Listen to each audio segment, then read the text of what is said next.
Bueno, bienvenidas y bienvenidos a las personas que han respondido a la convocatoria de la campaña internacional de Human Rights Campaign, en este caso Argentina, campaña argentina por el reconocimiento de los derechos de las mujeres basadas en el sexo, que hoy está dando continuidad al ciclo de debates con el auspicio del Museo de la Mujer en Buenos Aires, los organismos públicos, las instituciones académicas, la agenda de género y diversidad, la educación sexual y fundamentalmente los medios de comunicación masivos.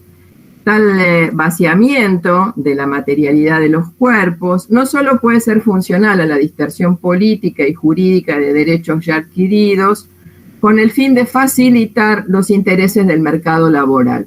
Estas son expresiones de esta declaración que al final de la charla les vamos a pasar el enlace al que convocamos a todos quienes nos están escuchando a adherir. Es importante aclarar que las mujeres no somos ni una minoría cultural ni una identidad más, somos personas constitutivamente sexuadas y en tanto sujetas políticas y jurídicas. La mesa de hoy, bajo el título Eliminación de la categoría jurídica de mujeres, es una mesa de abogadas quienes expondrán sobre los efectos de la normativa nacional que ha eliminado o tiende a eliminar la categoría mujer. Tiene como objetivo específico el debate en el contexto político actual, en el que los derechos, las garantías y las libertades están siendo gravemente erosionadas por la sustitución silenciosa, en muchos casos, sin la debida información y el debate público, de la categoría de sexo por la de identidad de género. Antes de darle la palabra a nuestras expositoras del día de hoy, voy a reiterar la advertencia y la afirmación que hicimos en el lanzamiento del ciclo por allá por el mes de mayo, que quizás ustedes en el curso de las exposiciones adviertan diferencias entre las ponentes, ya que aquí no se expresan necesariamente todas coincidencias, sino que no, porque entre otras cosas no buscamos la unidad absoluta en el discurso, sino que nos expresamos desde distintas posiciones y desde las distintas corrientes de opinión que tiene el propio feminismo.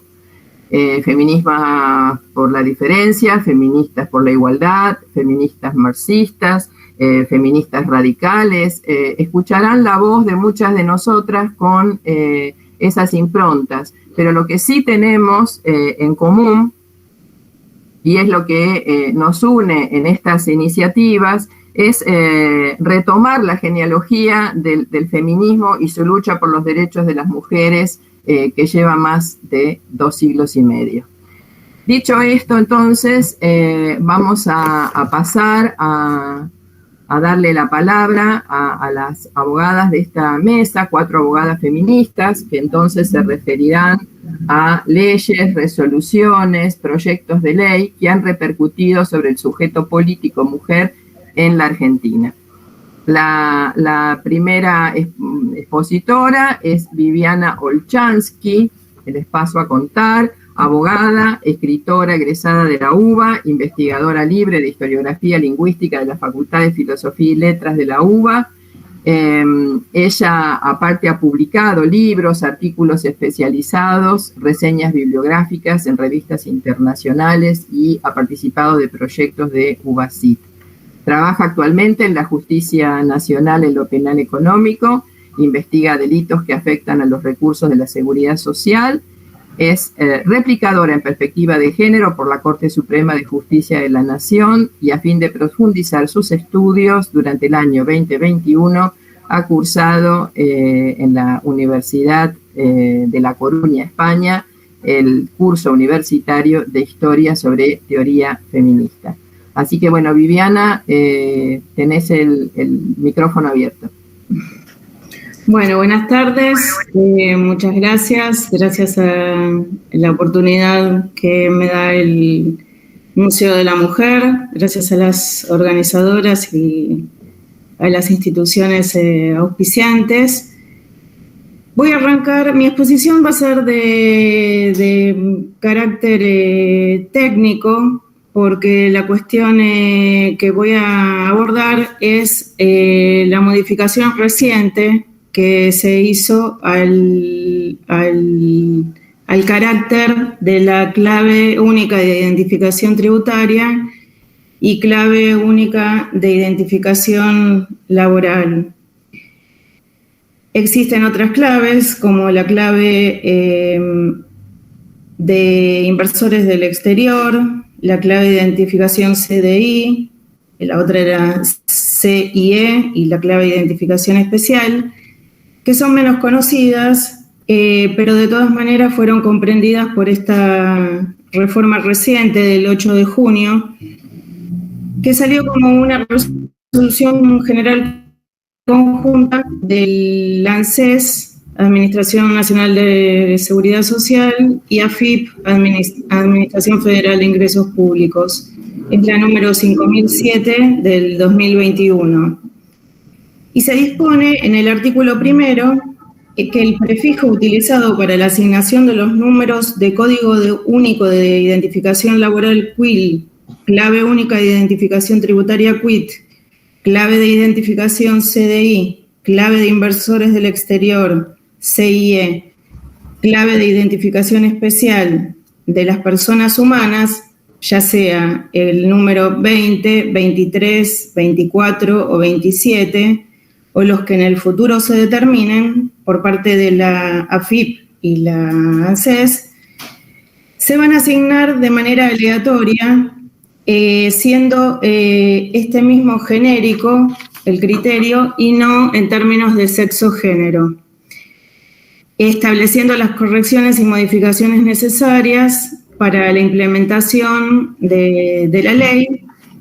Y en el artículo 2, las personas amparadas por la Ley de Identidad de Género número 26.743, que a la fecha de la vigencia de la presente de esa ley posean Código Único de Identificación Laboral CUIL o Clave Única de Identificación Tributaria CUIT, pueden solicitar por única vez su sustitución por una clave otorgada en los términos de la presente norma, que es el criterio aleatorio.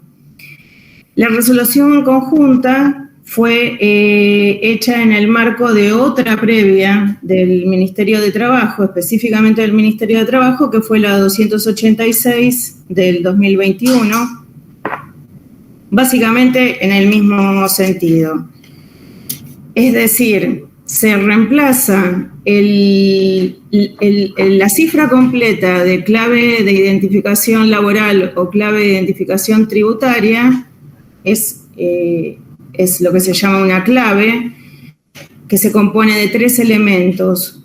Una primera parte de 2 dígitos que de manera no técnica asociamos con un prefijo, cuando no lo es. Una parte se llama tipo global, una parte intermedia que está compuesta por los números de DNI de las personas físicas o del número societario asignado a las personas jurídicas, y finalmente por una última cifra que es un dígito verificador. En total son 11 números que componen la clave. ¿Cuál es el tema específico que impacta en los derechos de las mujeres basados en el sexo? Esta primera parte, que tendemos a ver como un prefijo, es un tipo global sexuado.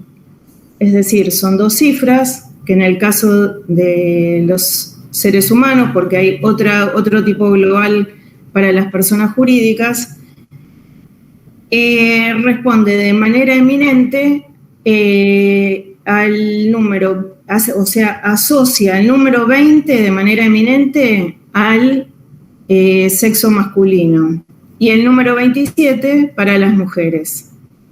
Es verdad que existen otros tipos globales que surgieron como una necesidad de adecuación o de solución a casos donde por error la administración incorporó datos de manera errónea y se fueron produciendo estas soluciones, como la existencia de los números 23 y 24 para casos de errores o de duplicaciones. ¿Cómo juegan de qué manera es que se produce esta compensación? Bueno, esta compensación se produce a través de un algoritmo que es aportado por la ciencia informática, que es el módulo 11. ¿En qué consiste el módulo 11? Es una operación matemática por la cual, en el caso de una duplicación o de un error, la secuencia hace que se obtenga el número 0 en el proceso de multiplicación. Cuando se multiplica por 0, se cerea toda la cantidad, entonces automáticamente el sistema compensa y asigna otro número, y por eso es que no todos los hombres son número 20 de tipo global, y tampoco todas las mujeres somos número 27 de tipo global. Estas claves, QUIL y QUIT, fueron creadas, la primera norma que inició un camino de reorganización, modernización y de parametrización del trabajo de los seres humanos. En nuestro caso nos interesa el trabajo de las mujeres. Fue a partir de la ley 23.495. La clave fue creada en 1987 por la ex Dirección General Impositiva en el gobierno de Raúl Alfonsín, y a lo que se apuntó a través del artículo 55 de la ley 23.495 fue a un remo de la creación de las aseguradoras de riesgo de trabajo, qué porcentaje de mujeres están en una situación en la que se ven afectadas por algún tipo de accidente de trabajo o enfermedad laboral.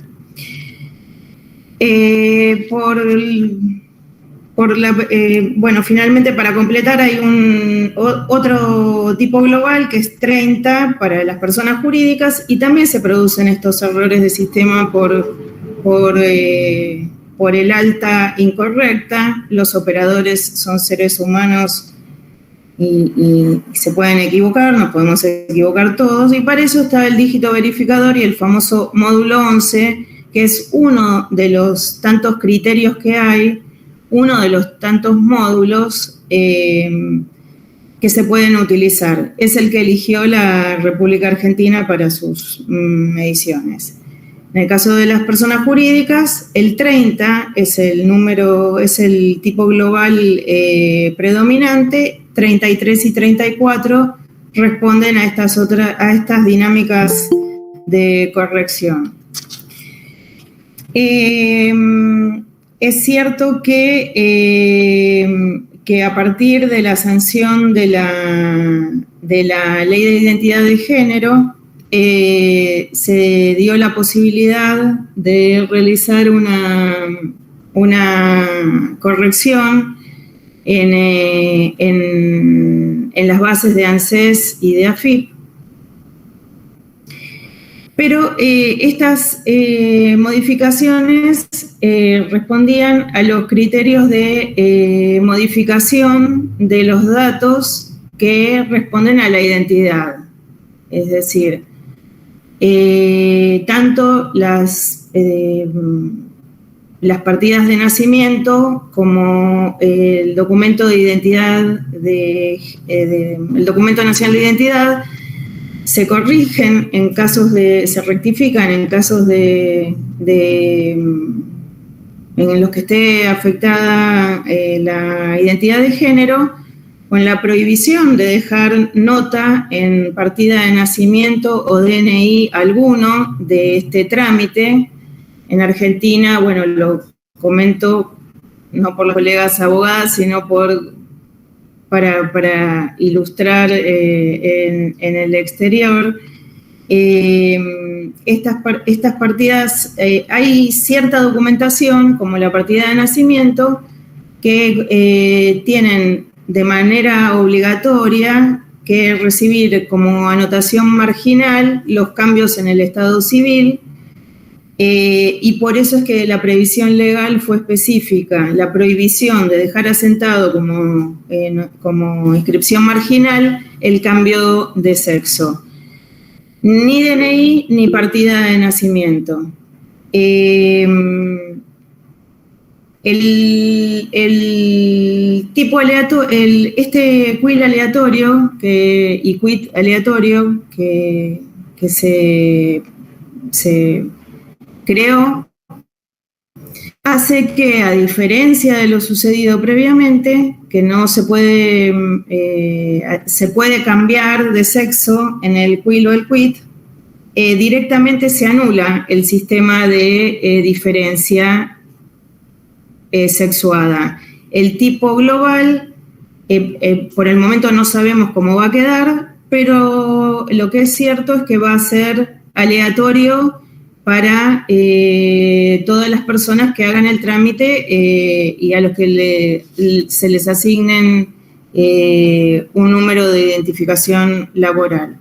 Por este motivo se hizo y realizamos quisimos ir directamente a las fuentes y le preguntamos al Ministerio de Trabajo, al Ministerio de Justicia, al Ministerio de Economía y al Ministerio de las Mujeres, Géneros y Diversidad si habían existido colaboraciones interministeriales para llevar a cabo una medida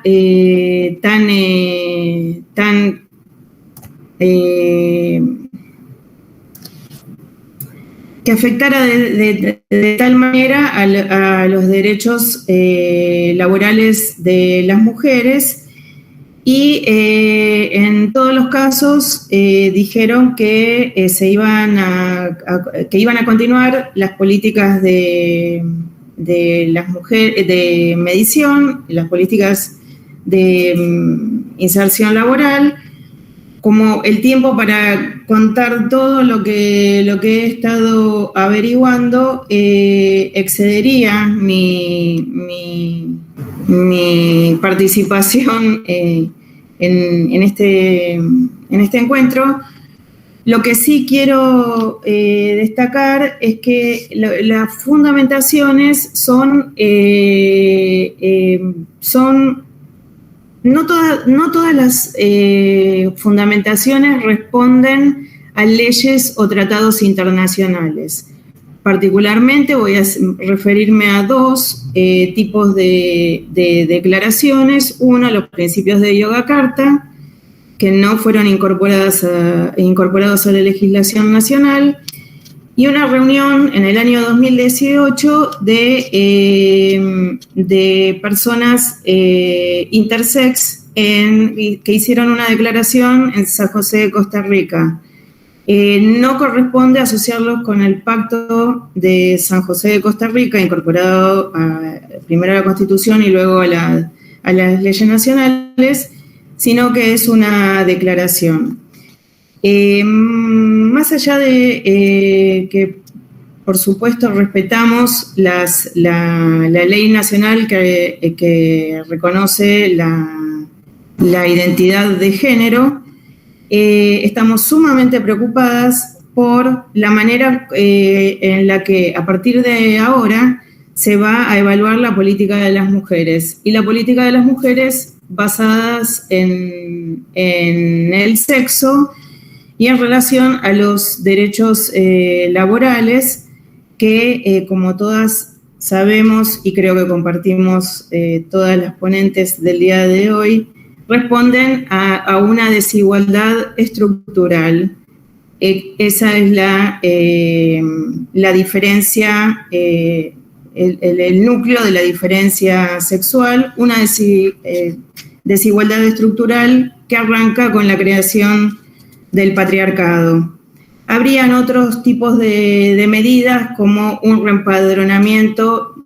Lo que he pensado es que habría otro tipo de soluciones como un reempadronamiento con un algoritmo que deje de ser sexuado, pero que faculte tanto a mujeres como a personas que se entienden comprendidas por la ley de identidad de género, establecer contacto de manera confidencial con los entes que corresponden, como para no estar excluidos de las políticas de Estado, porque lo que estoy viendo es que por atender el grave problema de este quill aleatorio es que por atender al todo se pierde la visión de la parte, y así como no va a quedar claro lo que suceda en adelante con las mujeres, tampoco va a quedar en claro lo que suceda con otras identidades,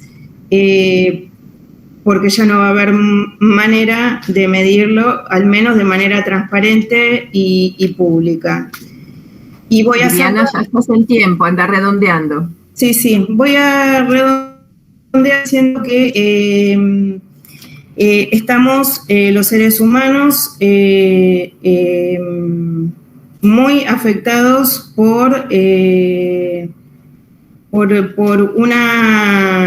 una época donde la ciencia de datos toma a Marisa Piumati. Marisa Piumati también es abogada, mediadora, especialista en Derecho Administrativo, es secretaria letrada del Tribunal de Disciplina del Colegio de Asistentes Sociales o Trabajadores Sociales de la provincia de Buenos Aires, en la Fiscalía de Estado de la provincia de Buenos Aires, está en la Sala Contencioso Administrativo, es asesora letrada del Tribunal de Ética y Disciplina del Colegio de Fonoaudiólogos de la provincia de Buenos Aires, directora del Instituto de Estudios Legislativos del Colegio de Abogados de La Plata y directora del nuevo Observatorio de Normas Jurídicas y Sociales sobre Mujeres, Niñas y Adolescentes, también del Colegio de Abogados de La Plata.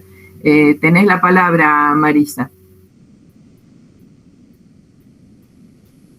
Desmuteate. Sí, ahí va. Bueno, buenas tardes a todas, ¿cómo están? Voy a tratar de ser lo más precisa posible, así que traté de circunscribir un poco el motivo de esta charla. Para empezar, y para ver desde qué lugar estoy hablando, me parece que resulta primordial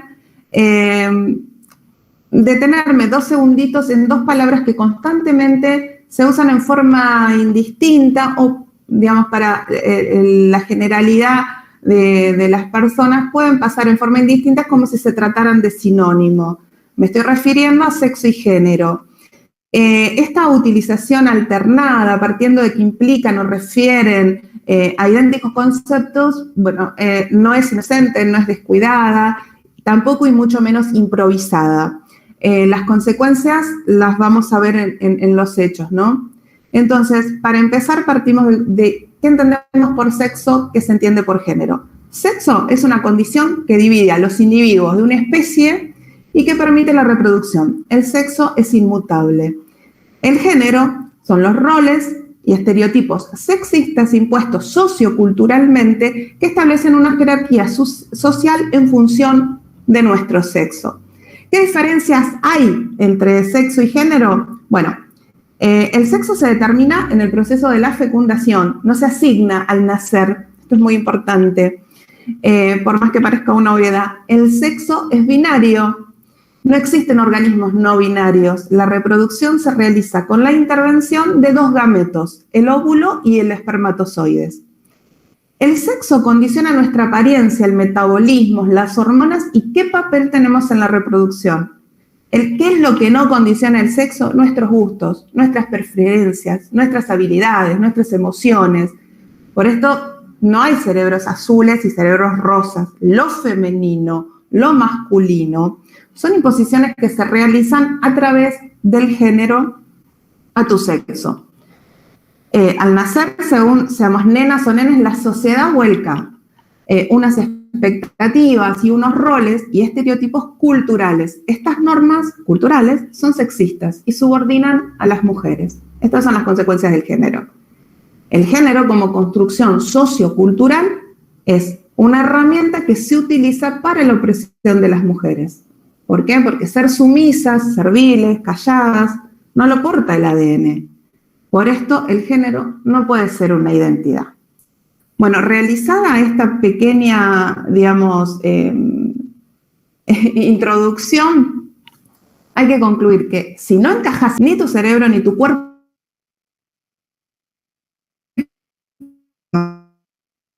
entonces, vayamos a la cuestión jurídica, que es lo que nos convoca. Rastreando cómo se origina toda esta, digamos, concatenación de sexo, género, identidad, vamos a la ley 26.743 que establece el derecho a la identidad de las personas. Esta ley fue sancionada el 9 de mayo de 2012 y promulgada el 23 de mayo de 2012. Eran 2 o 3 proyectos. El proyecto está originado por 2 diputados de la UCR y 2 diputadas de la UCR y son los que vuelcan y terminan generando esta ley de identidad de género. Vamos a lo importante. El artículo 2 define, se entiende por identidad de género a la vivencia interna e individual del género tal como la persona lo siente, lo cual puede corresponder o no con el sexo asignado al momento del nacimiento, incluyendo la vivencia personal del cuerpo. Esto puede involucrar la modificación de la apariencia física o la función corporal a través de medios farmacológicos, quirúrgicos o de otra índole, siempre que sea libremente escogido. También incluye otras expresiones de género, como la vestimenta, el modo de hablar y los modales. Todo esto por ley se establece. Es el artículo 2 de la Ley de Identidad de Género. ¿Qué vemos acá? El error es claro. El sexo se determina en el proceso de fecundación, no se asigna al nacer.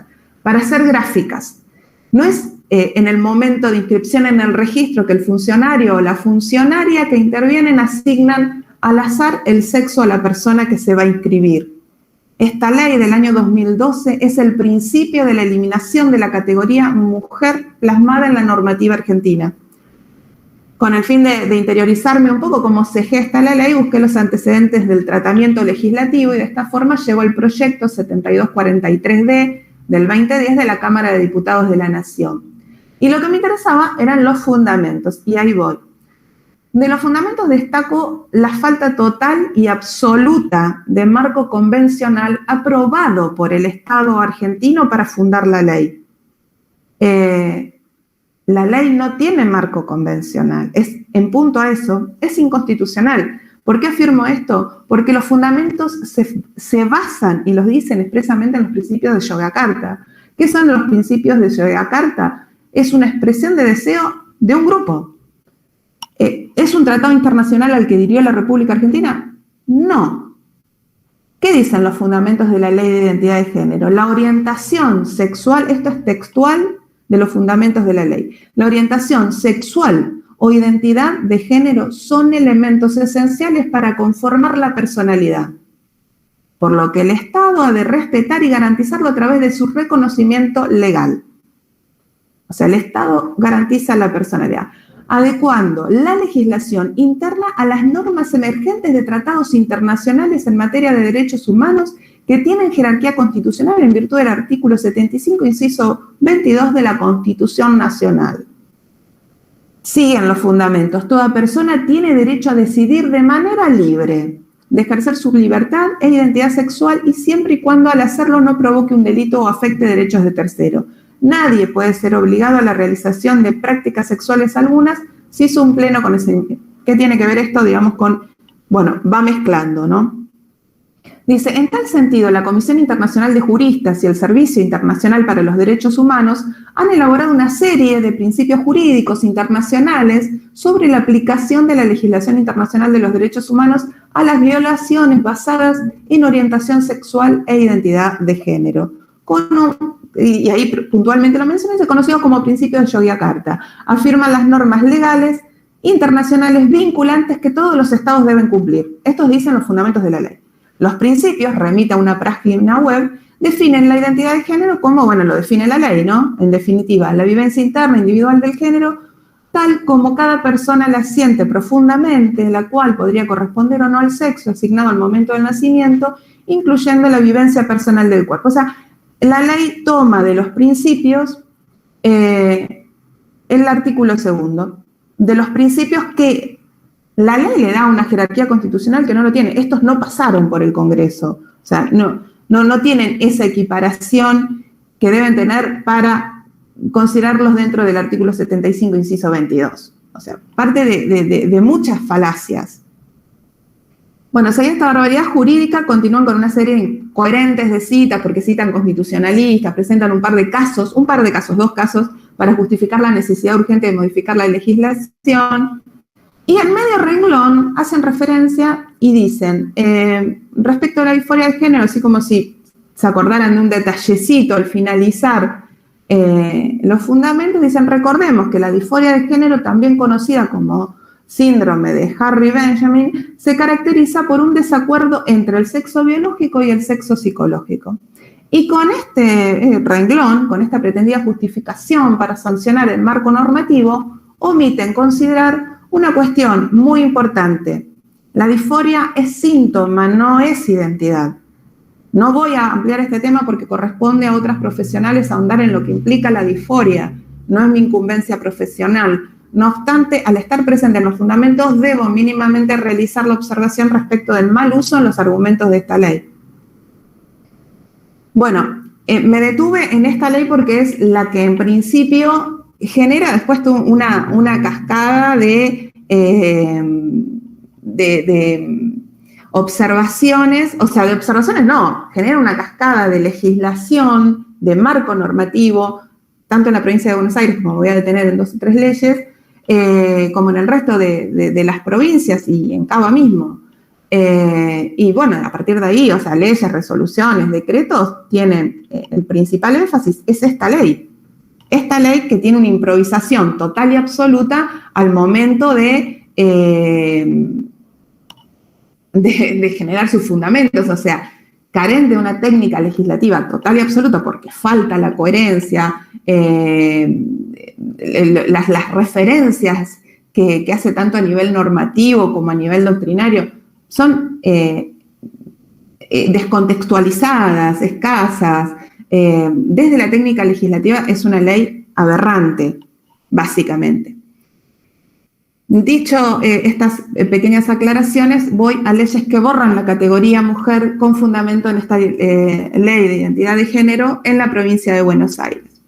La ley 14.848 es la de cupo femenino en provincia. En el artículo 5 dice: el género del candidato estará determinado por su documento nacional de identidad, independientemente de su sexo biológico. Eso dice la ley de cupo. La ley 15.188 de parto humanizado, en el artículo 2, a los efectos de la presente y en el marco de la ley de identidad de género, los derechos contemplados en los artículos 2 y 4 de la ley 25.929 alcanzan a toda mujer y o persona gestante. La ley 15.100, que acá ya tenemos, o sea, en todas vamos teniendo esa reasignación de categorías y ese borrado de la mujer. Pero en la ley 15.100, que es la de desarrollo de actividades deportivas conforme a identidad de género, me parece que ya no se trata de cómo nombramos, sino concretamente acá hay un perjuicio concreto para las mujeres. La ley dice así: es la de desarrollo de actividades deportivas conforme a la identidad de género. Artículo 1. toda persona tiene derecho al desarrollo de actividades deportivas conforme a su identidad de género. Artículo 2. A los fines de la registración, inscripción, participación y competición en el marco de actividades deportivas de una liga, federación o confederación en el territorio profesional, sea del carácter amateur o profesional, se entenderá por género aquel que fuera autopercibido por la persona deportista. Se considerará discriminatoria toda acción u omisión que impida el libre desarrollo de las actividades enumeradas en el párrafo anterior en razón del género autopercibido de la persona deportista. Los clubes, ligas, asociaciones y federaciones que impidan la participación de deportistas o realicen su inscripción en un género distinto al autopercibido serán sancionados por la autoridad de aplicación conforme criterios establecidos por ley. Bien, hace poco fue público que en los Juegos Olímpicos, en la categoría de fisicoculturistas, creo, fuerza, participaba dentro de la categoría mujer, varón que se autopercibía mujer. Como lo dije en un principio de la charla, la contextura hormonal, el beneficio que tiene por el hecho de haber nacido macho hombre, es superior al de la mujer. O sea, ya en esa categoría va a ser muy complicado que una mujer pueda superarlo, pero por una cuestión natural, orgánica. Y esto está pasando, o sea, estas leyes están saliendo con ese fundamento, con ese nivel de análisis y con estos perjuicios concretos, digamos, hacia las mujeres. Bueno, a modo de conclusión, en este breve análisis normativo, no me quiero pasar de la hora, en este breve análisis normativo de la situación de borrado de la categoría mujer en la República Argentina, tenemos que reflexionar porque nos convoca a divulgar, concientizar y trabajar para frenar el avasallamiento que se realiza desde las instituciones hacia las mujeres.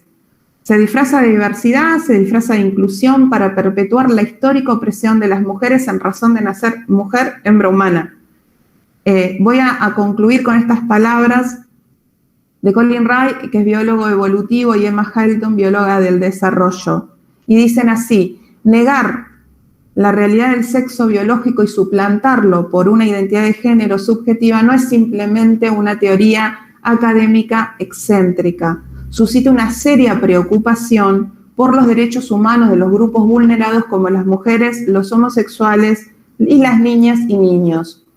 Las mujeres han luchado por la protección legal basada en el sexo mucho tiempo. Los espacios solo para mujeres son necesarios debido a la amenaza generalizada de violencia masculina y agresión sexual. Las categorías deportivas separadas también son necesarias para garantizar que las mujeres y las niñas no tengan que enfrentarse a competidores que hayan adquirido los efectos irreversibles de mejora del rendimiento conferidos por la pubertad masculina. Los diferentes roles reproductivos de hombres y mujeres requieren leyes para proteger a las mujeres de la discriminación en el lugar de trabajo y en otros lugares. La falsedad de que el sexo tiene sus raíces en una identidad subjetiva en lugar de una biología objetiva hace que todos los derechos basados en el sexo sean imposibles de hacer cumplir. Bueno, en función de esto, y digamos por todo lo expuesto, por las consecuencias que tiene y por esta pseudo-inclusión que nos está llevando al borrado de la categoría mujer, vuelvo a reafirmar una vez más mi compromiso con esta lucha que no termina y que nos involucra cada día un poco más y necesita del compromiso y de la concientización de toda la sociedad. Bueno, agradezco muchísimo a Graciela, al Museo de la Mujer, a María José Binetti y a las compañeras que hoy me están acompañando en este evento. Muchas gracias. No, muchas gracias a vos, Marisa. Muy, muy clara tu exposición. Vamos entonces a continuar la mesa con la palabra de la doctora Margarita Inés Velotti, abogada, lesbiana, feminista, fundadora integrante de la agrupación ATEM 25 de noviembre, de la Asociación de Trabajo y Estudio de la Mujer, organizadora, parte de la comisión que organizó el primer Encuentro Nacional de Mujeres por allá por 1986. Actualmente integra la convocatoria abolicionista federal, tiene numerosos artículos publicados en revistas y libros sobre prostitución y trata de mujeres y niñas, lesbianismo, movimiento de mujeres y feminismo, aborto, neoliberalismo y feminismo, entre otros temas. Es muy amplia la trayectoria de Maggie, así que no nos alcanza el tiempo. Te damos la palabra, Maggie.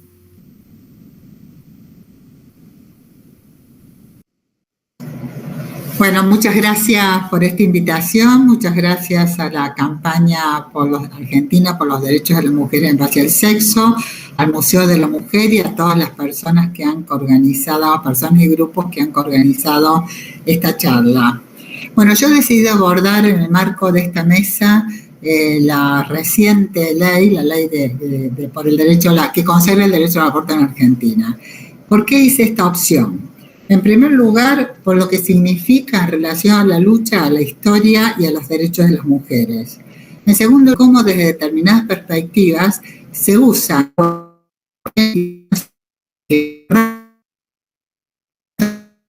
legitimar a otras que no tienen el mismo consenso. Voy a dar un ejemplo, que esta ley trataré de desarrollarlo, pero, por ejemplo, cuando se acude a los derechos laborales, que tienen una legitimidad indudable, para decir que la prostitución es un trabajo y que merece ser protegidos los derechos de las presuntas trabajadoras sexuales. Esto es un montarse en cuestiones que tienen legitimidad para validar otras.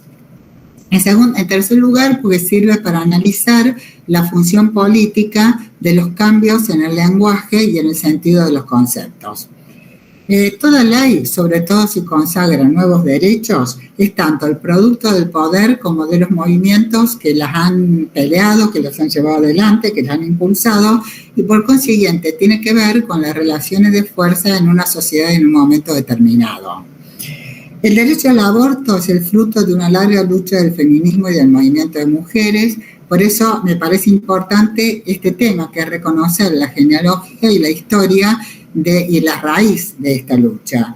Si bien el feminismo de los 70 ya en la Argentina, que surge tempranamente, surge en 1970 como en casi toda Europa, ya reivindica el derecho al aborto, es recién en el año 1988 que se crea la Comisión por el Derecho al Aborto, es decir, se crea una organización feminista política de política feminista para pelear específicamente por el derecho al aborto.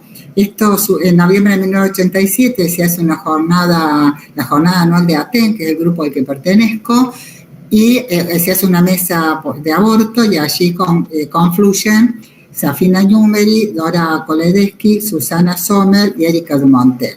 Estas son las 4 que participan en la mesa. De allí surge la necesidad de generar un espacio para luchar por el derecho al aborto y se crea la comisión que se presenta públicamente el 8 de marzo del 88 en el acto del Día Internacional en la Plaza Congreso. Y luego, ya a esa altura se había incorporado un montón de mujeres, que no voy a decir el nombre porque no terminaría más, pero hay 2 páginas en que pueden ser consultadas, que después, si la quieren, por allí Marta Fontenla, mi compañera que está aquí en la habitación del lado, puede anotarlas en el chat o puedo anotarlas yo si les interesa cuando terminen. En el año 2002, la misma comisión impulsa, junto con otras personas, se impulsa la Asamblea por el Derecho al Aborto, que es un espacio de articulación, justo en el momento de la gran crisis económica y social de Argentina, es decir, y se produce una ampliación de la lucha en ese momento. Y finalmente, en el año 2005 se crea la Campaña Nacional por el Derecho al Aborto Legal, Seguro y Gratuito. Es decir, esta lucha es iniciada por las mujeres y por mujeres feministas, que son las que han estado siempre al frente de la lucha. Recién en el 2002 aparecen las primeras travestis. En realidad yo recuerdo una, que era Luana Berkins, no recuerdo otra. Y muy posteriormente, cuando el movimiento se convierte en un movimiento masivo, se incorpora el LGTBI. Es decir, que lo que quiero señalar cuando hablo de genealogía e historia es que la marea verde fue principalmente el producto y la acción de una lucha de las mujeres en un amplio, digamos, entrecruzamiento generacional con una participación inédita de las jóvenes. Esto me parece que es una cuestión que debemos siempre reivindicar, que es cuál es el origen y la historia de las luchas y de las reivindicaciones que conseguimos. Refiriéndome ya específicamente a la ley, podemos decir que hay una parte de la ley, que es la ley propiamente dicha, la que llamaré ley de salud, aunque creo que abarca más que esto, que define los casos y condiciones en que se puede practicar el aborto de manera legal. Y una parte penal que se incorpora al Código Penal y que define lo que queda como delito, es decir, el resto que queda como delito fuera de los casos que la ley establece la legalidad del aborto. Como toda ley tiene un aspecto material y otro simbólico, es decir, consagra derechos que permiten y condicionan determinadas prácticas sociales, influyendo de esta manera en la vida concreta de las personas, en este caso de las mujeres, y a la vez determinan qué es lo que cada sociedad considera legítimo y aceptable y en qué condiciones, y para ello utiliza un determinado lenguaje. Desde el punto de vista material, podemos afirmar que esta ley representa un cambio positivo en la vida de las mujeres, posibilitando la práctica del aborto. Ello a su vez representa una ampliación del reconocimiento de las mujeres como sujetas de derecho, así como de su autonomía, de su dignidad, de su libertad y de su salud.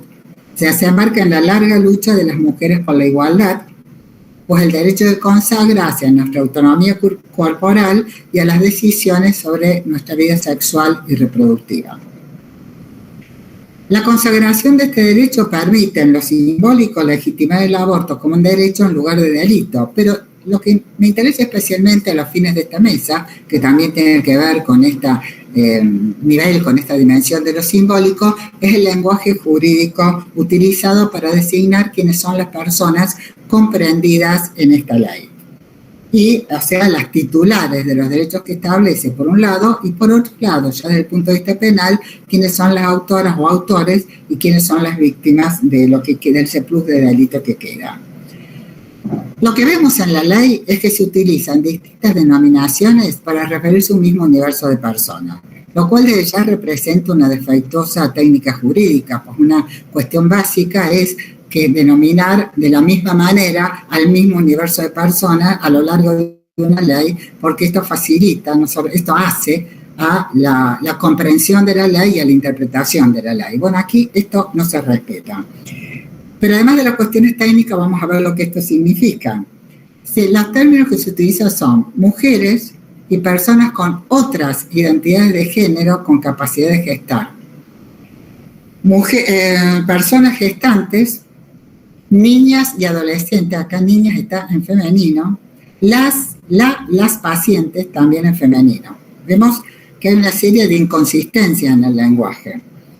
Y a diferencia de una de las legislaciones que citaba Marisa, que dice mujeres, que creo, bueno, no me acuerdo cuál era, mujeres y otras personas gestantes, acá lo que dice, y esto es lo típico de lo que llamé ley de salud, es mujeres y personas con otras identidades de género con capacidad de gestar.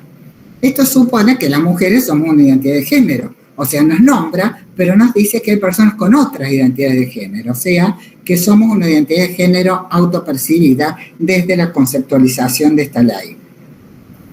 Dejando de lado, por tanto, la materialidad de los cuerpos sexuados y también la materialidad de las relaciones sociales de opresión y de desigualdad.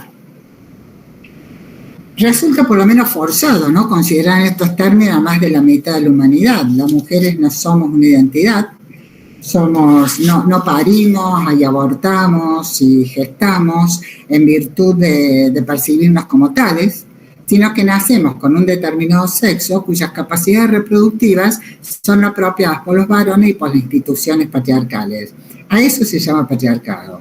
O sea, es un acto de apropiación social, impone una jerarquía, otorga significados a los cuerpos y distribuye funciones sociales en razón del cuerpo. Eso es el género que lo desarrolló muy bien Marisa, así que no quiero repetir, pero de lo que surge claramente que el género es una estructura de poder, es una jerarquía y no una identidad.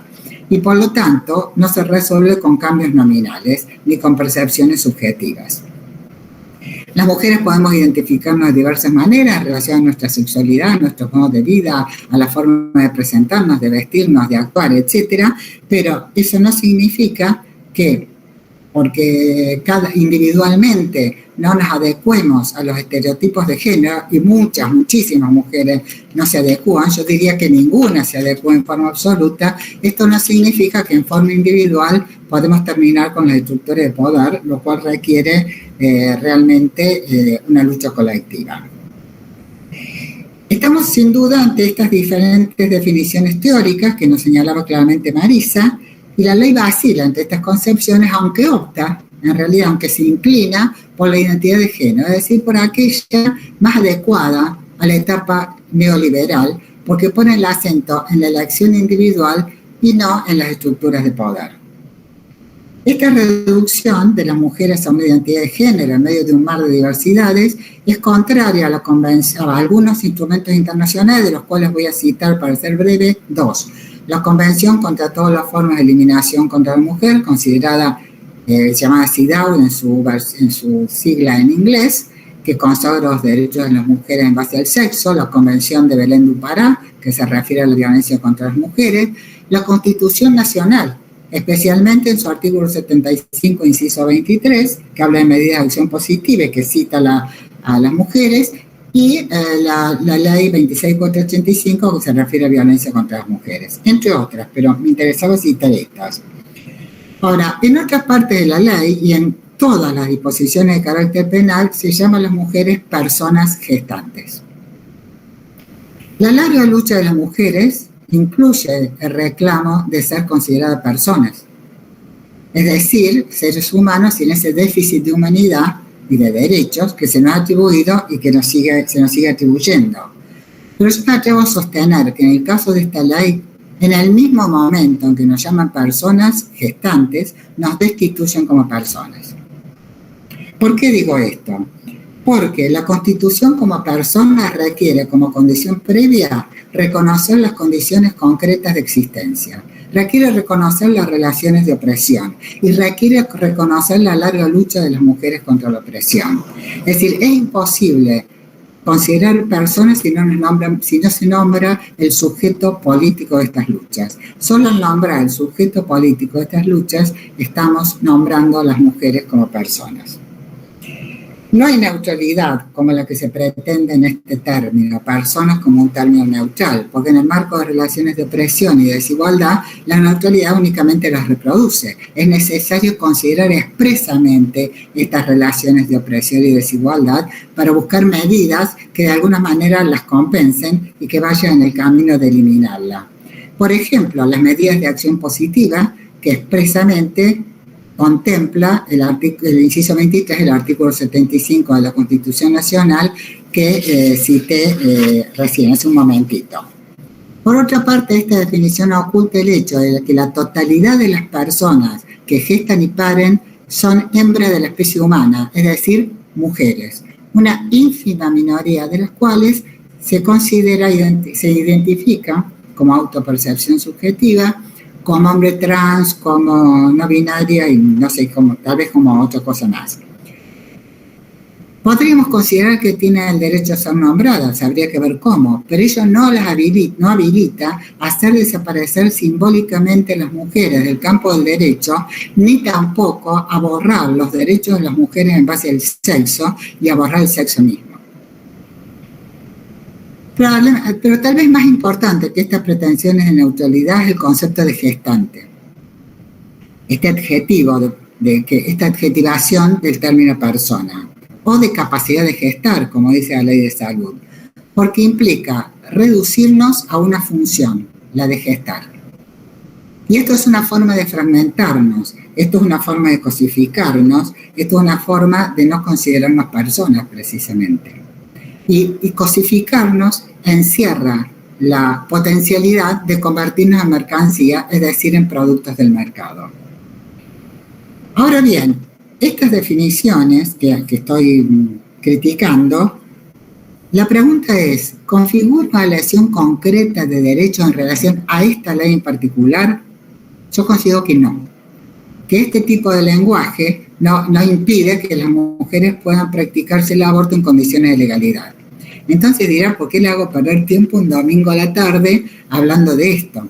Bueno, lo hago porque considero que no es una pérdida de tiempo. Considero que el lenguaje, como parte de la dimensión de lo simbólico, no es un mero adorno de la materialidad de los derechos. No es algo que los complementa con la palabra o los niega, sino que el lenguaje, y en general toda la dimensión de lo simbólico, va configurando, va limitando la manera en que percibimos la realidad social y, por lo tanto, la pensamos y actuamos sobre ella. O sea, el lenguaje es parte constitutiva de lo social, establece definiciones sobre las relaciones sociales. Y esta ley, estas palabras que utiliza la ley, estos conceptos que utiliza la ley, proporciona, a mi juicio, un buen insumo ideológico para otras normas o interpretaciones judiciales que sí vulneran derechos. Porque si somos meros aparatos que lo llama muchas feministas, entre ellas Kaisa llama explotación sexual reproductiva, yo prefiero llamarlo explotación reproductiva, que hay una discusión sobre la sexualidad, pero no importa. Y por supuesto que todo esto, en el caso de los vientres de alquiler, va a venir viene revestido, como viene la prostitución, de un lenguaje de libertad, de consentimiento, que son, a mi juicio, los conceptos estrella del neoliberalismo. ¿Por qué? Porque considera la libertad y el consentimiento como desgajados de las condiciones concretas de existencia que lo hacen posible. No importa de las condiciones de discriminación, de las condiciones de desigualdad, de opresión. Entonces, la libertad en este marco pierde su contenido emancipatorio para convertirse en libertad de mercado, como lo quería Hayek, nunca sé cómo se dice, ya a mediados de los años 40. Ahora, quiero finalizar como empecé, con el movimiento que dio origen a esta ley. No es mi intención poner en el debe de este movimiento la responsabilidad por este lenguaje, que nos cosifica y nos mercantiliza. La ley es el resultado de un proyecto del Poder Ejecutivo Nacional, donde está la voluntad política del Poder Ejecutivo, de la lucha de las mujeres, fundamentalmente de la lucha feminista, y de la incidencia de la política ideología queer.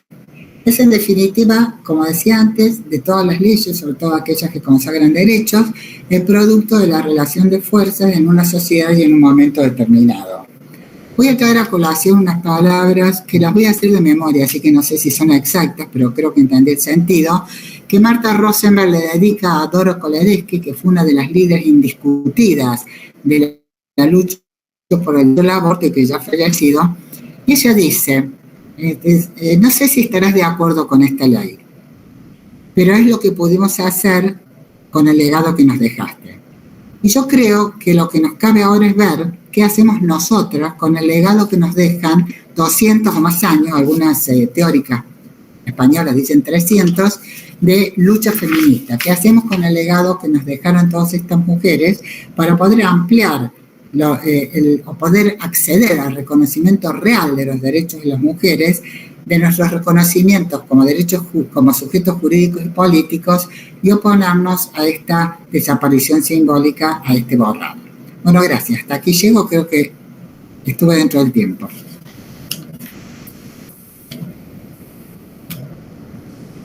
Más que justa con el tiempo, absolutamente bien medido. Fantástico. Bien, muy bien. Bueno, estamos entonces llegando al final de la mesa. La última exposición la va a hacer María Gabriela Van Marrewig, abogada, integrante de la Asociación Argentina de Mujeres de Carreras Jurídicas, vicepresidenta de la Federación Internacional de Mujeres de Carreras Jurídicas, vocal suplente del Tribunal de Enjuiciamiento del Ministerio Público de la Defensa y vocal del Colegio Público de Abogados de la Capital Federal. Tenés el micrófono entonces para abrir, Gabriela, y gracias por haber llegado a tiempo. Hola, ¿qué tal? ¿Me están escuchando? Perfectamente. Bueno, buenas tardes a todas. Quería agradecer a la campaña de la que soy parte de Argentina y bueno, especialmente a vos, Graciela Tejero, que sos como la que nos permite juntarnos a través del Museo de la Mujer y siempre mantenernos con el ánimo para llevar adelante esta lucha y para poder entre todas decir lo que dijo Maggie recién, es qué hacemos con 200, 300 años de lucha feminista.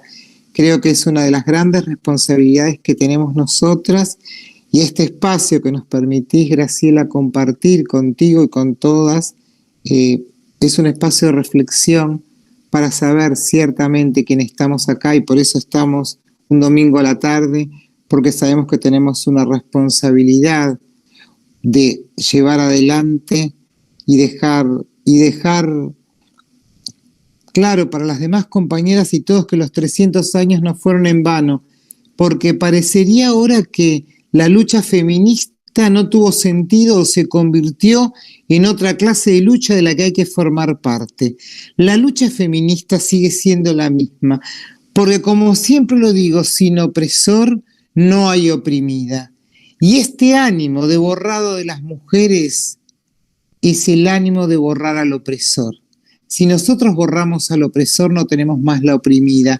Y de eso se trataron estos 300 años de lucha feminista, de reivindicar los derechos de la oprimida y que las mujeres oprimidas no lo seamos más. ¿Y alguien puede pensar remotamente que no son otros que la mitad de la población del mundo, los hombres, los machos, los que vienen por el borrado de las mujeres? ¿O alguien me va a hacer creer que grupos disidentes, discriminados, de distintas autopercepciones, son los que están llevando adelante esta campaña invasiva, violenta, que abarca todo el planeta del borrado de las mujeres? ¿Quiénes más sino la otra mitad del planeta, los machos opresores de toda la vida? ¿Quiénes más pueden tener este poder en este momento en el mundo para venir por el borrado en todos los ámbitos?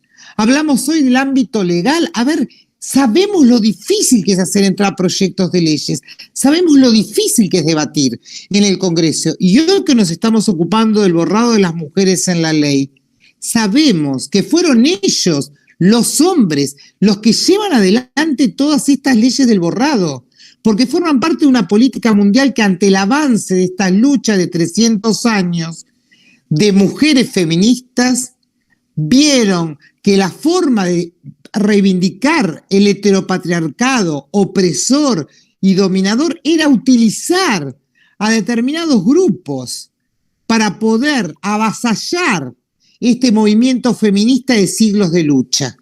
Y borrar a la oprimida es borrar al opresor. Por eso el camino es borrarnos, y es el camino que eligieron. Y es el camino que, como lo vengo diciendo en varias disertaciones, están utilizando la norma. Hace tiempo que me viene preocupando la utilización de la norma. La ley, como la Constitución, puede salir del pueblo. Se supone que es una voluntad popular que se constituye en derechos. Eso es lo que ahora no está sucediendo. Están haciendo a través de mecanismos legislativos la utilización de la norma, contrariando principios constitucionales para poder lograr su objetivo, que es borrar a la oprimida. Y a la oprimida hay que borrarla para poder seguir oprimiéndola. Y a la oprimida hay que borrarla porque la oprimida hay que utilizarla, como decía Maggie, para reproducir y garantizar que existan seres humanos en el mundo y utilizarnos solo para procrear. Por eso somos gestantes.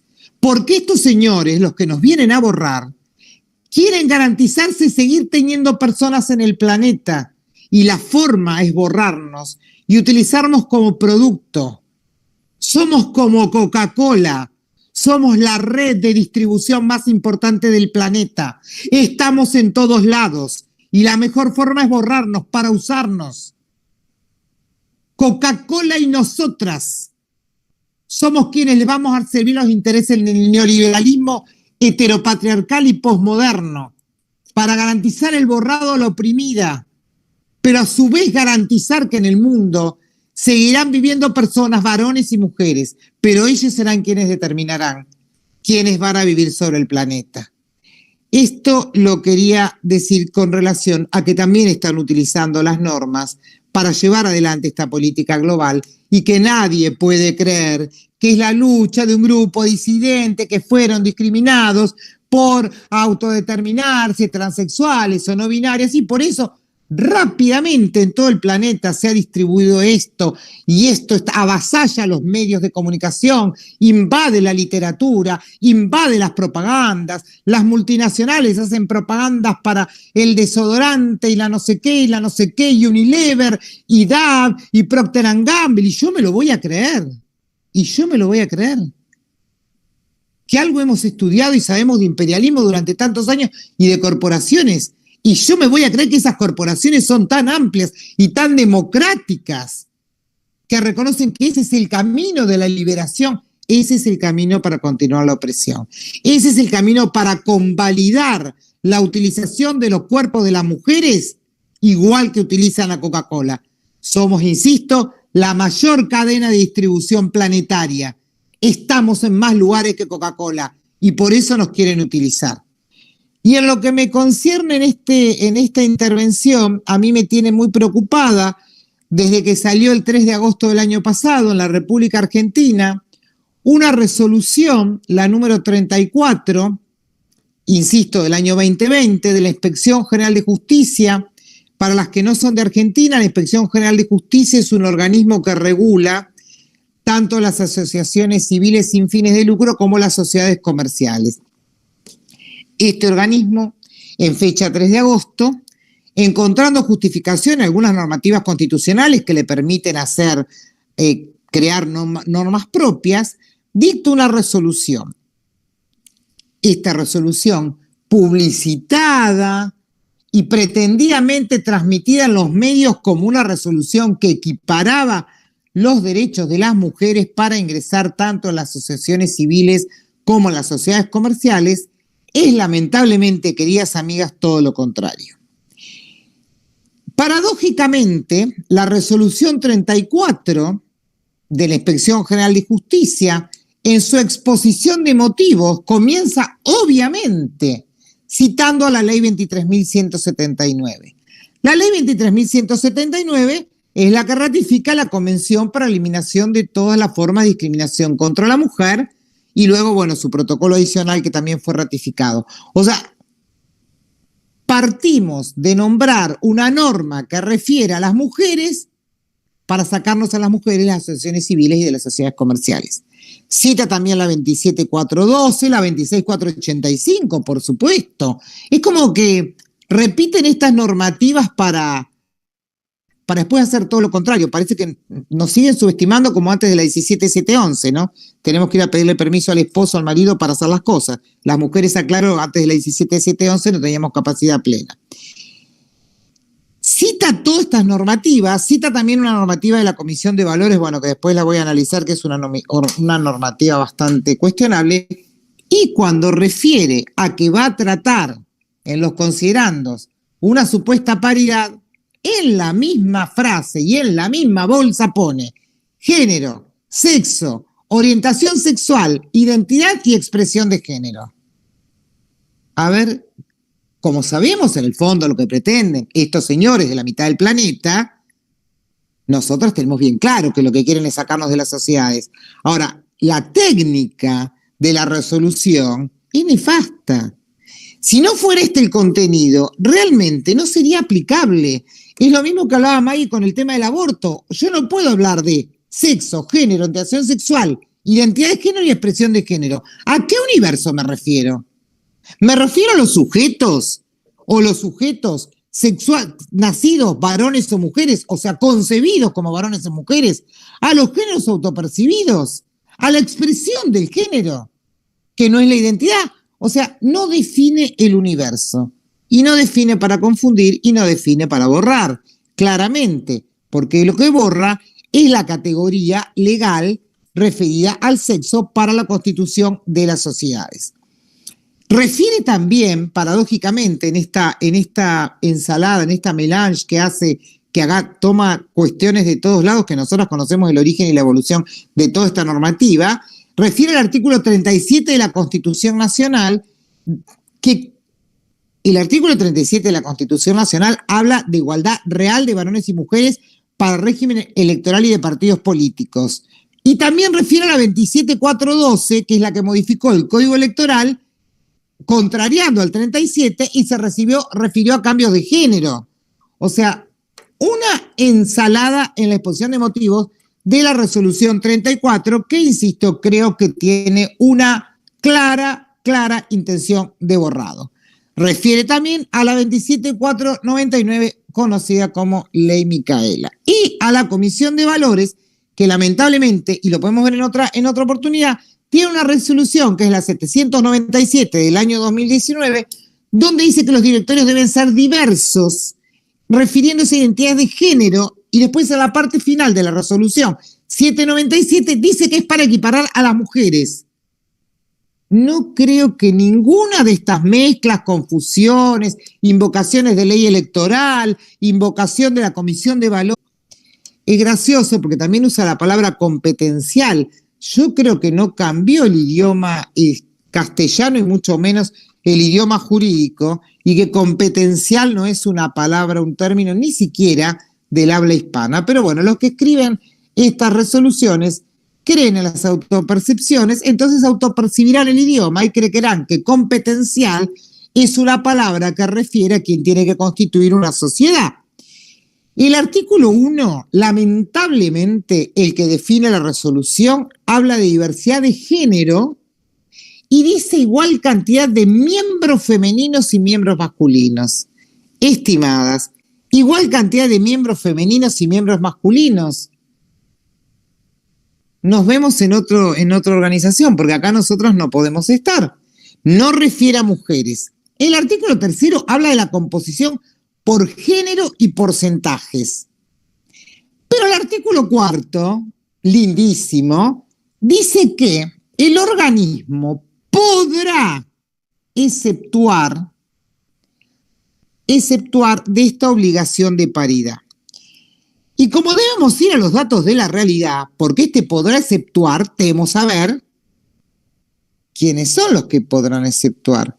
Por supuesto, son los señores varones machos que crearon esta ley y que no tienen ni diversidad, ni paridad, ni mujer y varón, ni autopercibido, sino que son tres señores que están ahí firmando y son los que están el día de hoy decidiendo si podemos o no armar asociaciones civiles o estar en sociedades comerciales.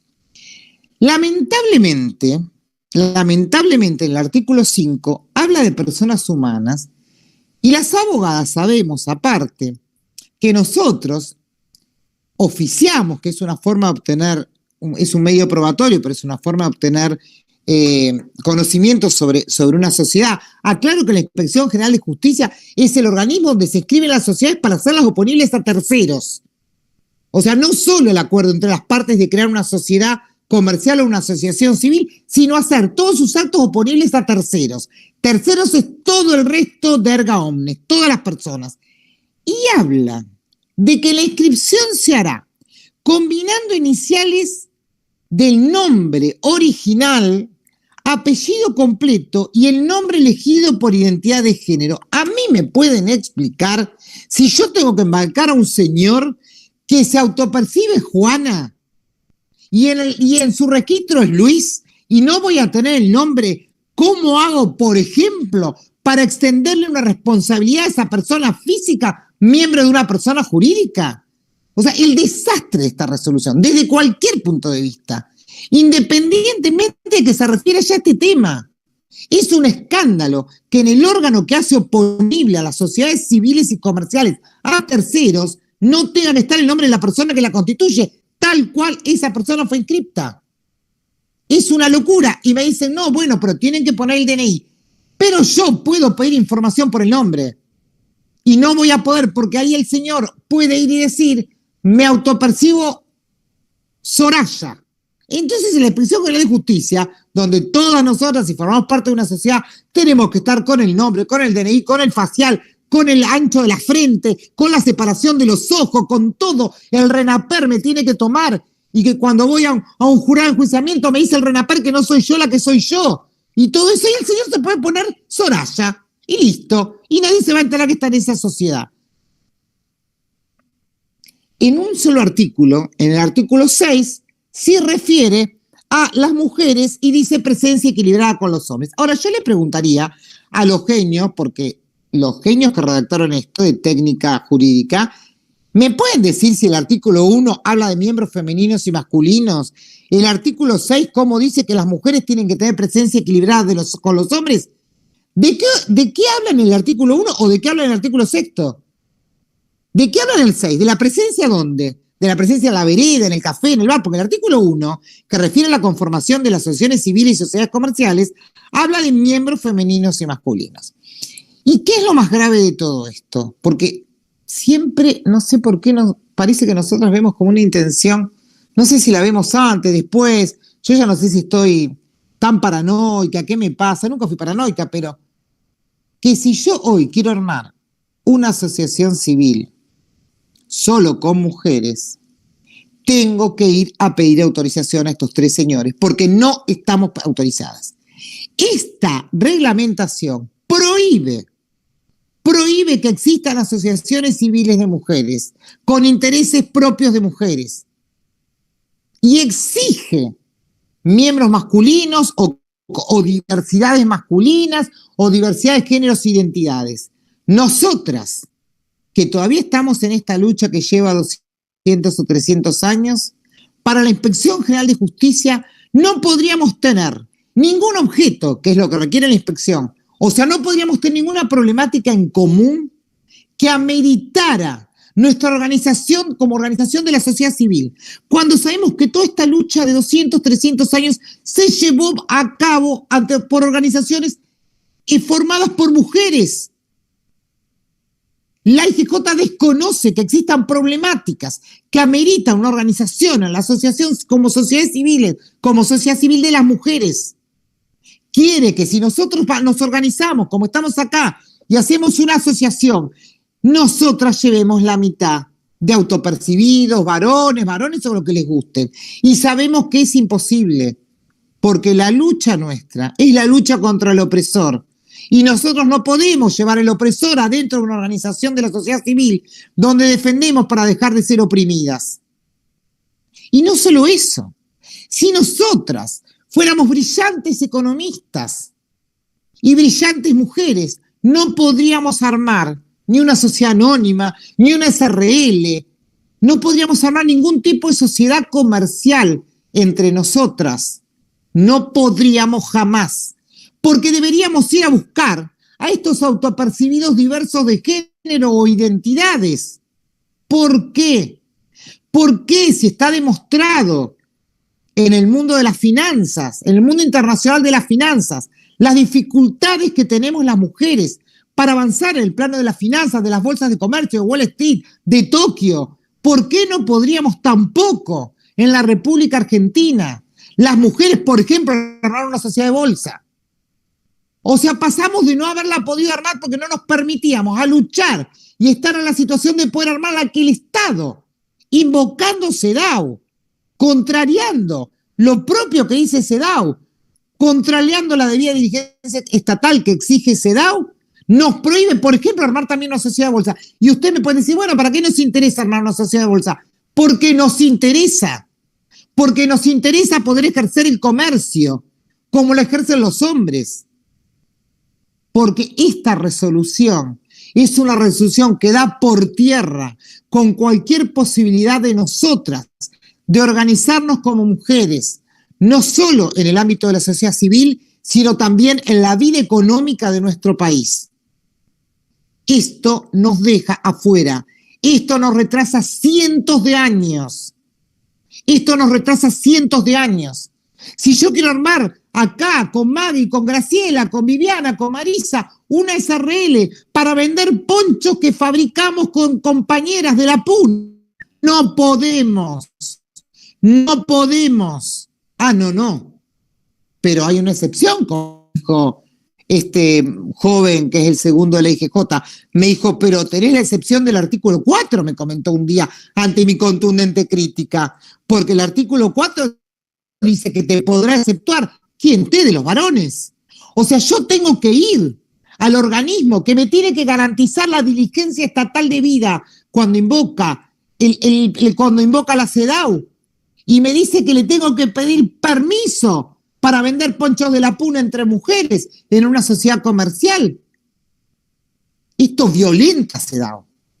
Esto violenta absolutamente los propios artículos que invoca. El 12, el conforme, con miembros femeninos y miembros masculinos. ¿Cómo voy a poner miembros femeninos y masculinos cuando la brecha laboral de salarial sigue siendo del 48%, cuando las mujeres pobres en Latinoamérica somos 118 millones de mujeres que cayeron en la pobreza en pandemia, cuando está absolutamente demostrado en esta pandemia que llevamos adelante los trabajos de cuidado y el frente de los trabajos sanitarios? Y no nos dejan organizarnos nosotras con las problemáticas propias, que las tenemos y están claramente definidas. Somos las del frente de batalla en lo sanitario, somos las de los trabajos de cuidado, somos las 118 mujeres de pobres en Latinoamérica y Caribe, y no nos podemos organizar. Y debemos introducir a esos opresores que nos siguen tratando como oprimidas y que ahora nos están sacando normas para que seamos más oprimidas que antes, violentando la propia normativa constitucional y violentando los tratados internacionales incorporados por el 75 al 122 y las leyes posteriores. Y todo esto va también en camino, como decían las compañeras que hablaron antes que yo, para borrar la categoría de sexo, porque borrar la categoría de sexo es lo que le va a permitir disponer de nuestros cuerpos.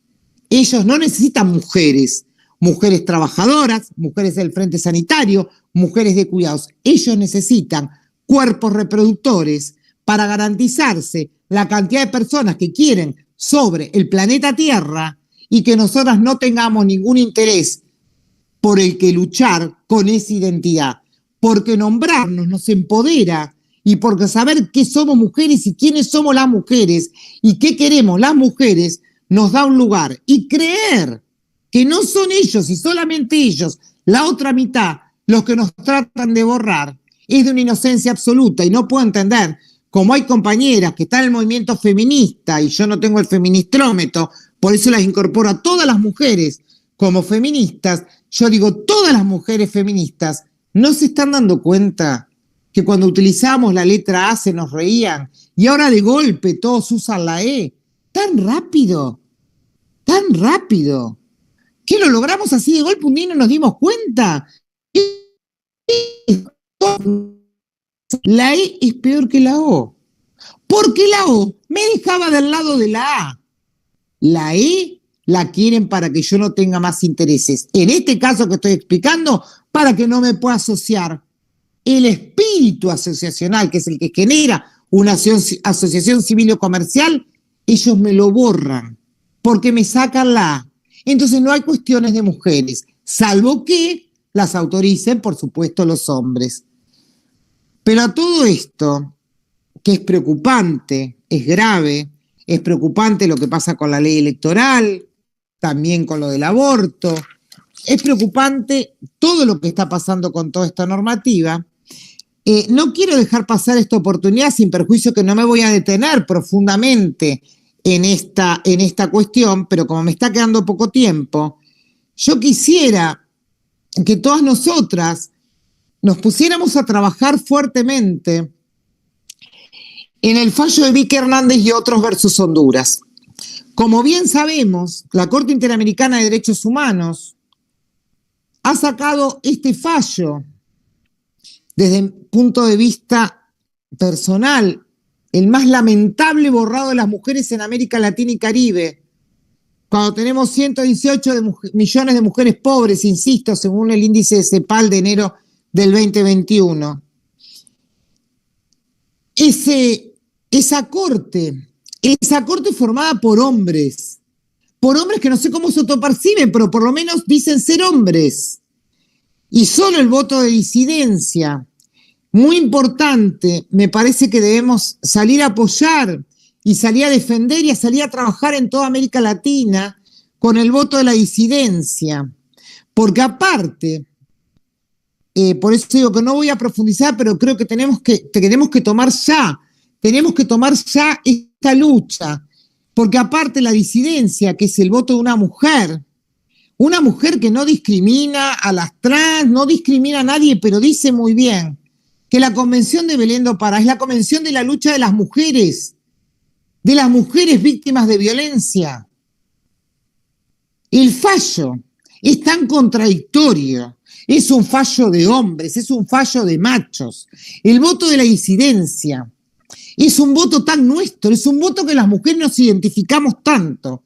Pero el voto de la disidencia hace ver cuestiones tan absurdas del propio fallo, como dice que ordena al país, a Honduras, a hacer una ley de identidad de género donde la persona se lo pueda cambiar en el documento, pero a su vez le pide que haga un registro de trans víctimas de violencia. Entonces dice el voto de la disidencia, ¿cómo va a ser?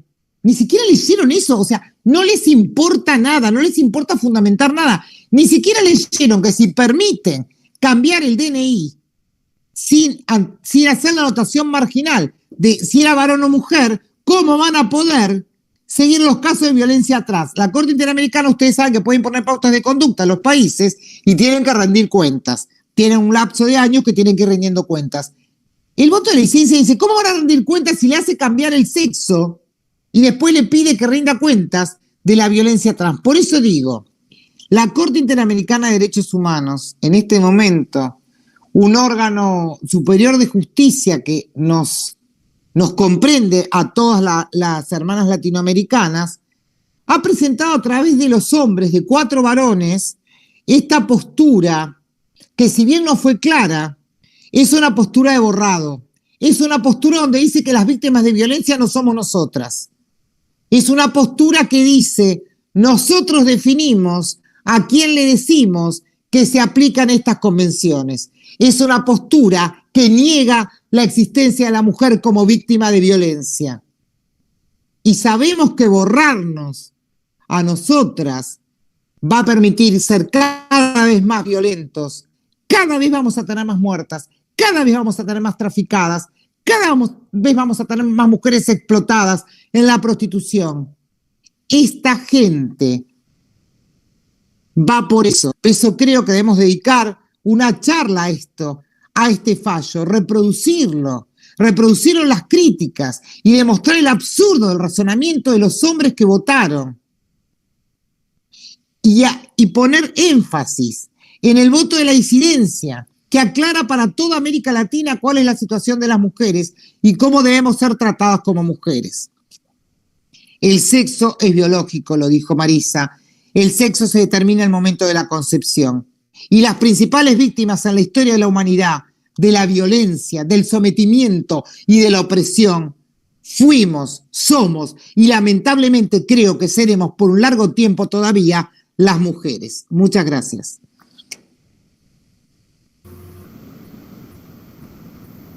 No, gracias Gabriela, y gracias por tu vehemencia también. Nos ayuda muchísimo a levantar el ánimo porque, bueno, hay muchas felicitaciones en el chat por la valentía de estas mujeres que han expuesto, pero también hay cierto desasosiego porque la fuerza que enfrentamos es muy poderosa.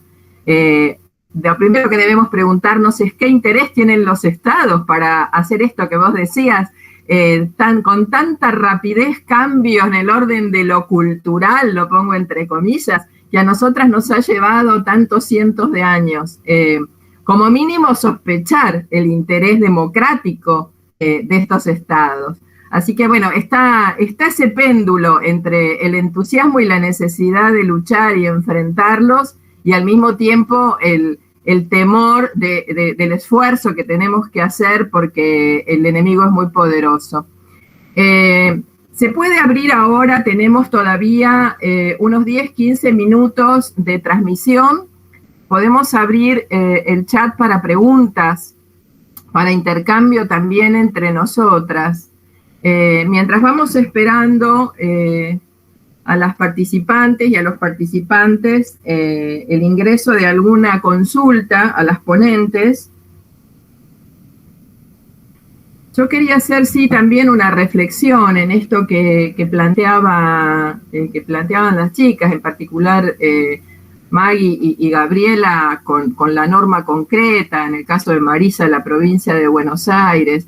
Digo, es una estrategia en la que no debe tomarnos de manera desprevenida y mucho menos hacer una lectura ingenua, ¿no? Porque está habiendo más disposiciones, reglamentaciones, esta cosa del avance silencioso que no llega al debate de masas, no nos está llegando. Esta mesa podría parecer muy técnica, como dijo Viviana al principio, pero bueno, tenemos que ponernos a investigar y a ver cuáles son los recursos que el enemigo está usando. Y no siempre es de conocimiento masivo y se plantea como hechos consumados, ¿no? Aparece la norma cuando la tenemos, cuando la necesitamos, y vemos que hemos retrocedido en muchos de los derechos conquistados. O sea, esta me parece que es la estrategia de fondo que estas charlas, estos debates, son los que buscan visibilizar para que las mujeres y los movimientos, en particular de mujeres y el feminismo, podamos llenarnos de argumento y de pensar nuestras propias estrategias de lucha, ¿no? Me parece clave. En relación a lo que decía Maggie de alquiler de vientres, por ejemplo, yo no tenía conciencia hasta hace muy poco que desde el año 2017 en la ciudad de Buenos Aires se admite el registro de niños nacidos por subrogancia. Y la propia resolución del registro dice tener solamente competencia registral, no habla del fenómeno de fondo, que eso debería hacerlo la ley, pero mientras tanto todos recurren al registro en la ciudad de Buenos Aires para hacer el registro de subrogaciones de vientres que bien llamaba Maggie explotación reproductiva. Sin embargo, está desde el 2017 y el movimiento de mujeres no salimos a darle batalla porque me hago cargo de mi ignorancia. Desconocía que se estuviera avanzando con resoluciones, con disposiciones que no tienen valor constitucional, pero que sin embargo en la práctica nos están acicateando permanentemente para nuestro retroceso.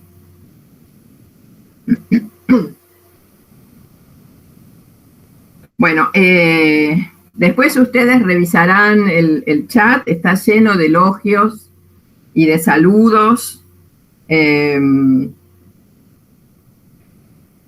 Susana Guzner dice, ¿por qué creen que muchas feministas históricas se han convertido al delirio queer? La pregunta es para las 4. ¿Quién quiere levantar el guante?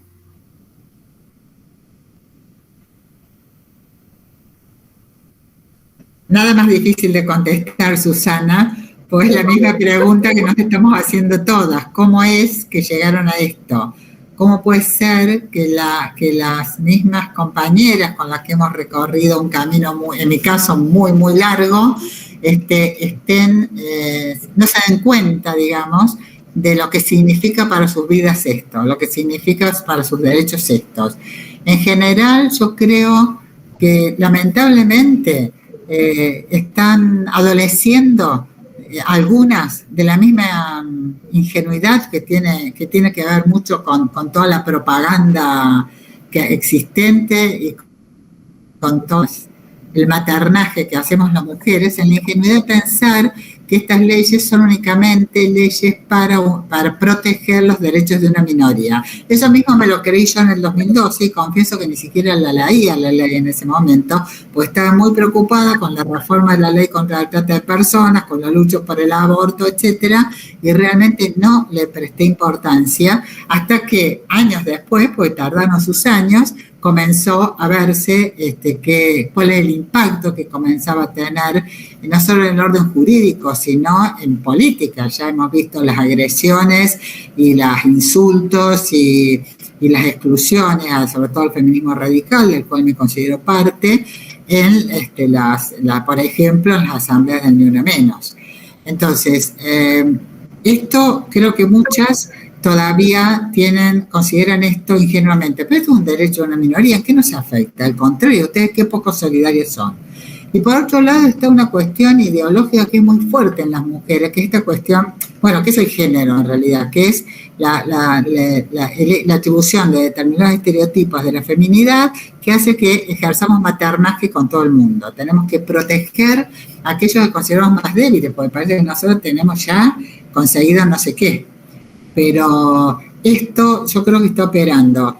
Pero además hay un bombardeo ideológico tan fuerte y a veces no es tan fácil, y una corriente tan fuerte, y a veces no es tan fácil generar sentido crítico y para nadar contra la corriente. Por eso se trata de ser salmones en este momento, se trata de nadar contra la corriente. Esa es la situación, y bueno, y esperemos que tener la vida y la conciencia suficiente para poder ver el resultado de estas luchas, para poder revertir esto, y para eso no tenemos más remedio que hablar y tratar de convencer, de persuadir y de que esto se pueda comprender.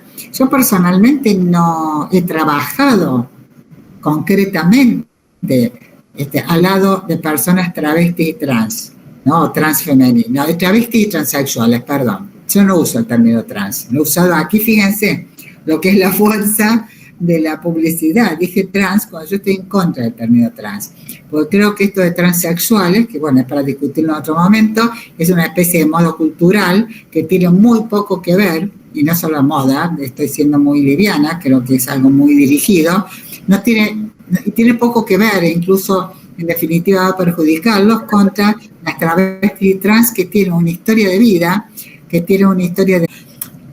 Digo esto que parece exagerado, pero la ley se presta a este fraude. La ley se presta a este fraude.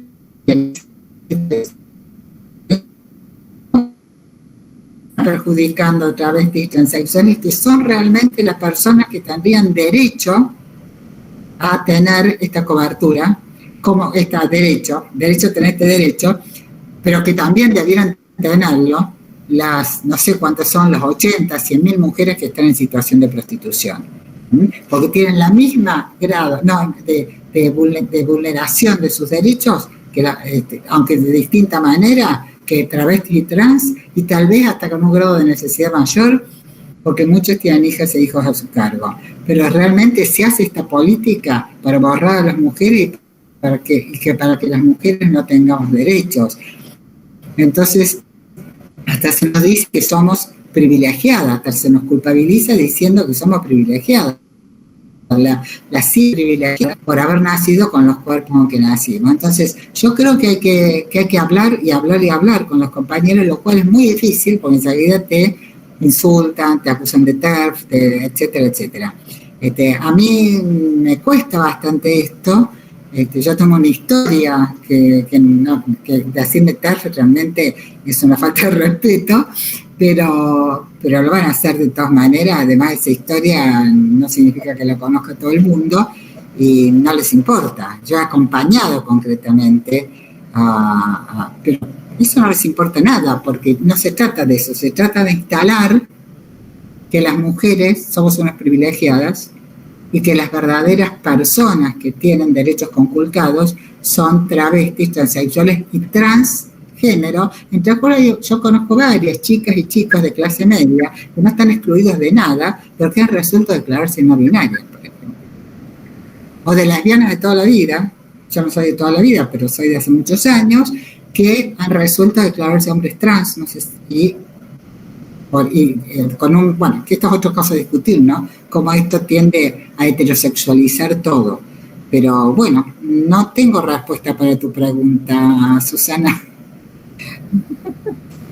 Agradezco, Maggie, que hayas extendido al tema de la ley de cupo trans laboral, porque era una de las cuestiones que estaban circulando en el chat, en particular la preocupación de qué posición se tenía, y una de las observaciones eran precisamente de Julián García, que bueno, vino a cuenta de que vos plantearas esto, de que es una ley que salió con una argumentación de que era para que las mujeres trans, travestis, no caigan en prostitución, negando la existencia de que hay muchas mujeres que caen en prostitución, son obligadas a ser prostituidas, y de esto no se habla. Así que bueno, te adelantaste, pero estuvo muy bien. Y en relación a lo binario, o sea que los gametos ya no son el anclaje, sino la discriminación social contra las mujeres. Así que bueno, si quieren el resto... De posicionamiento, y está atravesado también por el momento que vivimos, que es de la modernidad. Todo da lo mismo, todo pasa, o sea, me cargo 300 años de lucha feminista, total, es lo mismo, o sea, te vas a poner exquisita, vas a si vos tenés tu derecho, tenés tu trabajo, a vos nadie te molesta, ¿qué tenés que pensar? O sea, el individualismo y la cultura de lo líquido pasa, fluye, creo que pasa por ahí. La verdad no estoy en la cabeza de cada una de las personas que cambiaron de opinión y me parece que hay que ser como un ser extraordinario para poder juzgar. No puedo darle respuesta a Susana. Es la respuesta del millón, en realidad. Pero bueno, hay que llenarnos de argumentos y seguramente de manera honesta y reflexiva, muchas de esas mujeres que de manera desaprensiva quizás tomaron el guante, lo puedan comprender y sumarse como históricas que son. Pregunta María José, ¿qué tiene que ver la condición de vulnerables de los varones que se autoperciben trans con la eliminación legal del sexo? A ver, Gaby. No, la verdad es que no tiene, el tema es así. Yo creo que el tema es que, como dijo Maggie, yo me acuerdo de esto de maternar, cuando acompañábamos a la gente de la CHA, no sé, muchas se deben acordar, yo era bastante jovencita, y en esto de maternar nosotras siempre estábamos con ellos y todo, lo mismo empezó después. Ethel me decía, vamos, y en ese espíritu maternal, como tenía Ethel, bueno, las que la conocieron también saben cómo era como que los hombres, los que no querían que los maternáramos, encontraron el sujeto perfecto para poder seguir oprimiéndonos, o por lo menos para detener los grandes avances de nuestra lucha. Yo sinceramente creo que son los más oprimidos por los propios machos. Estoy bastante convencida de eso. Estoy convencida que lo vieron ahí, el germen para nuestra destrucción y para continuar oprimiéndonos. Sabemos todas que nosotras jamás discriminamos a nuestros amigos gays, a nuestras amigas trans. O sea, estuvimos con muchísimas cuando... A ver, a mí me pasó, o sea, yo entré siendo congresal del Partido Justicialista, a la primer trans al Partido Justicialista que no la dejaban entrar, la entré de la mano. O sea, la entré, yo le dije, yo te voy a bancar, no te pueden discriminar. Y yo creo que encontraron el camino para poder frenar el avance de las mujeres. Yo creo que el verdadero opresor, el heteropatriarcal posmoderno neoliberal y que maneja la Big Pharma, encontró el camino. Eso es lo que creo, nada más. Bien, estamos sobre la hora 6:10, así que vamos a tener que ir cerrando. Yo les leo una frase de la declaración. Dice: creemos firmemente que las personas de la comunidad trans tienen el derecho de ejercer una vida libre de violencia, en igualdad de oportunidades y condiciones dentro de una sociedad machista y prejuiciosa que se ha ocupado de deshumanizarlos y de explotarlos a nivel sexual. Pero eso no significa que para efectivizar sus garantías como personas de derecho deban socavar los derechos adquiridos por las mujeres. Estamos convocando al cierre de la mesa. Les agradezco a todas las invitadas. Somos parte ya de un movimiento de lucha por los derechos de las mujeres en base al sexo que está tomando forma aquí en la Argentina dentro de la campaña internacional. Por lo tanto, les recordamos la importancia de adherir con su firma a la declaración de la campaña. Pueden entrar a www.womendeclaration.com o ir a la página del museo. En Zócalo tenemos los enlaces para poder adherir a la adhesión y tener los textos de las declaraciones. Así que bueno, estamos ya sobre el final. Les agradecemos a todas y a todos los que han estado participando esta tarde y nos vemos en un mes, porque vamos a seguir con este ciclo abordando los distintos aspectos de defensa de los derechos de las mujeres en base al sexo. Muchas gracias, Marisa, muchas gracias, Viviana, Maggie, Gabriela. Seguimos en contacto con todas. Un gran abrazo. Bueno, gracias a ustedes por acompañarnos. Gracias. Chao, Gabriela. Chao, Marisa, Viviana. Chao, Marisa. Gracias. Chao, Marisa.